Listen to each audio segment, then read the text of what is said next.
Ngunit sa huli palagi babalik pa rin sa yakap mo.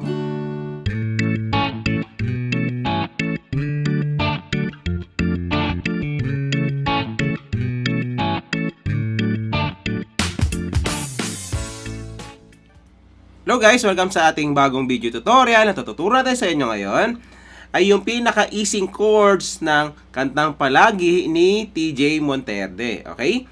So, meron na tayong tutorial nito guys, pero yung F sharp na key yun. Ganyan siya, pero gagawa natin siya ng mas madali, kagaya ng ginamit ni TJ Monterde para hindi na kayo mahirapan at masaktan. Okay? So, yan. So, dito muna tayo sa verse, no? Paparinig ko muna sa inyo guys yung kanyang verse para may idea kayo kung natuturo natin, ha? So, dito yung madasamay. Hindi man araw nagkangiti.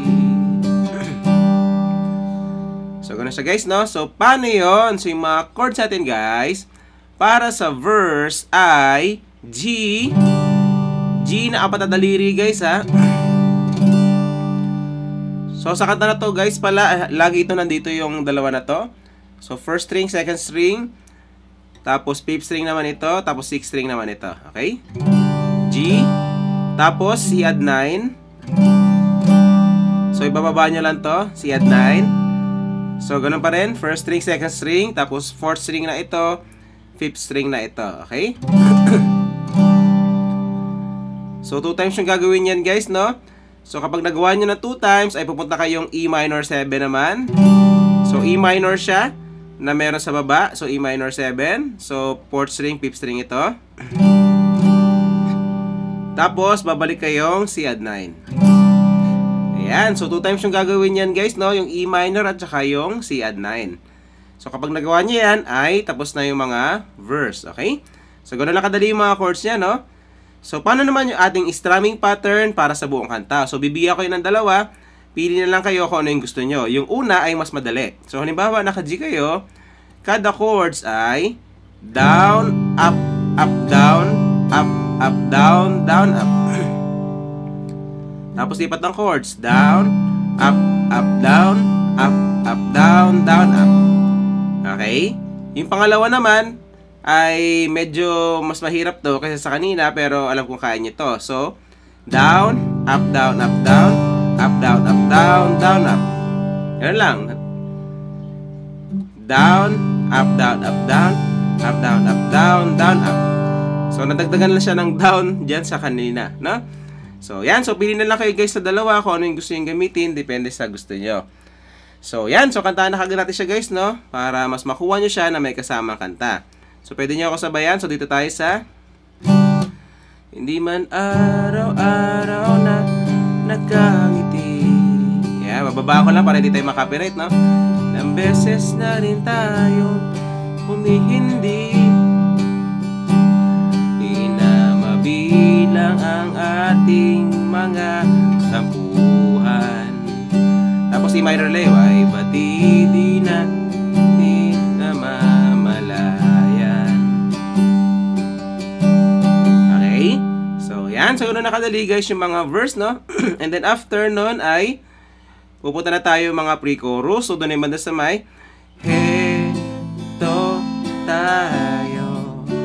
So, doon ay banda, no? So, paano yun? So, yung mga chords natin guys para sa pre-chorus ay maraming chords to guys, no? So, A minor at saka D. Yan lang. So, dalawa lang. Dalawa lang. So, A minor. Ganyan lang siya. Second string, third string, fourth string ito. Tapos, pupunta tayong D. So, ang dami, diba? Dalawa lang. So, D. So, first string, second string, at saka third string ito. Okay? So, yan. So, same pa rin yung kanyang strumming pattern. Kanta na kagad natin siya para mas makuha nyo, no? So, eto tayo, ngunit sa huli. Okay? So, yan. So, ganun nakadali yung mga pre-chorus.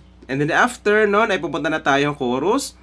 So, doon ay madasamay sa huli palagi. So, di mata, no? So, Paano yon? So yung mga chords natin guys, para sa chorus ay C add 9. Tapos G over B, ito lang yung nadagdag natin guys, no? So G over B ay ganito. Yan. So para rin siyang E minor 7 pero tinanggal nyo lang ito. Di ba? Mas madali.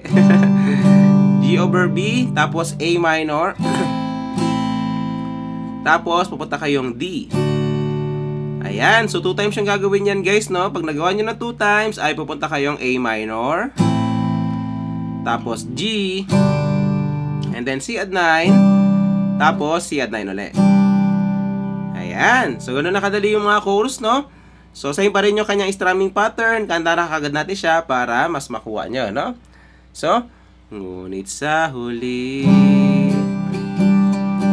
palagi babalik pa rin sa yakap mo hanggang sa huli palagi. Tapos A minor.